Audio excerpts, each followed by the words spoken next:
इस revision series को आगे बढ़ाते हैं और हम लोग आगे के क्वेश्चंस करते हैं, ठीक है। तो क्या हो गया, मनी प्लस लिमिटेड फॉरफिट कर रहा है 200 शेयर्स जिसका नॉमिनल वैल्यू 20 रुपया था, ठीक है। कॉल्टअप कंपनी ने किया 15 रुपया, जिसमें से 10 रुपया पे किया गया और 5 रुपया फर्स्ट कॉल का नहीं पे किया गया, ठीक है। फिर कंपनी इसी शेयर्स को री इशू कर रही है एट द रेट 10 रुपीज़, जिसमें पेडअप था 15 रुपया। तो पास दी एंट्री, ठीक है, तो एंट्री पास करना। तो अब डेटा के हिसाब से मैं देखता हूँ, तो यहाँ पे देखो नंबर ऑफ शेयर्स 200 था, नॉमिनल वैल्यू 20 था, कॉल्ड अप 15 था, अमाउंट पेड 10 रुपया था, नॉन पेमेंट 5 रुपये का था, ठीक है। फिर 200 शेयर्स को रीइश्यू कर रहे हैं एट द रेट 10 रुपीज़, फिर पेड अप वैल्यू 15 का था, ठीक है।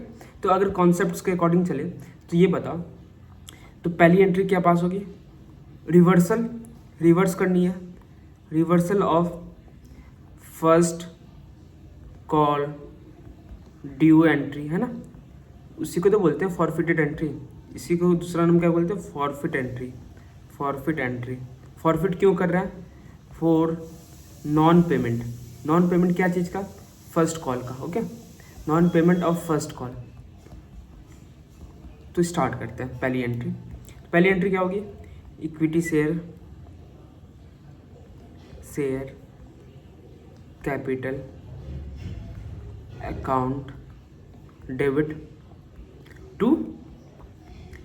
To share first call account, और अमाउंट कितना रिसीव हुआ उसको फॉरफिट करते हैं टू शेयर फॉरफिटेड अकाउंट।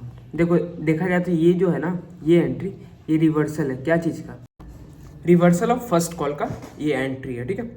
तो हम लोग आगे बढ़ते इसी क्वेश्चन को पूरा कंप्लीट करते हैं, ठीक है।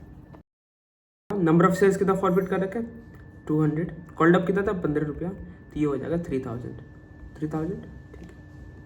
फिर नेक्स्ट शेयर फर्स्ट कॉल में कितना आएगा 5 रुपये का नॉन पेमेंट था, 200 शेयर्स पे 5 रुपये नॉन पेमेंट 1000 था। कितना पेमेंट था 200 का शेयर्स 10 रुपीज़ पेमेंट था, तो 2000। तो ये एंट्री पास हो गया फॉरफिट का। अब दूसरा एंट्री क्या पास करनी है, री इशू की। तो री इशू की एंट्री क्या होती है, कंपनी के बैंक अकाउंट में पैसा आएगा तो बैंक अकाउंट डेबिट, ठीक है।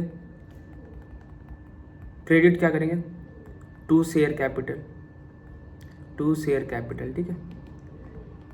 अब बैंक में कितना पैसा आया 200 शेयर्स पे कितना पैसा आया 10 रुपये करके, तो ये आ गया मेरा 2000। अब बता शेयर कैपिटल में कितना जाना चाहिए, क्योंकि हम लोग पहले कितना कॉल्ड अप किए थे 15 रुपये करके, तो 15 रुपये जाना चाहिए, तो कितना हो गया 3000। अब जो डिफरेंस आएगा किस में एडजस्ट होगा, share forfeited account, okay. Share forfeited account में कितना अमाउंट जाएगा 1000। तो अब ये चेक करो कैपिटल रिजर्व्स में अमाउंट कितना ट्रांसफर होने वाला है, तो एंट्री होगा शेयर फॉरफिटेड अकाउंट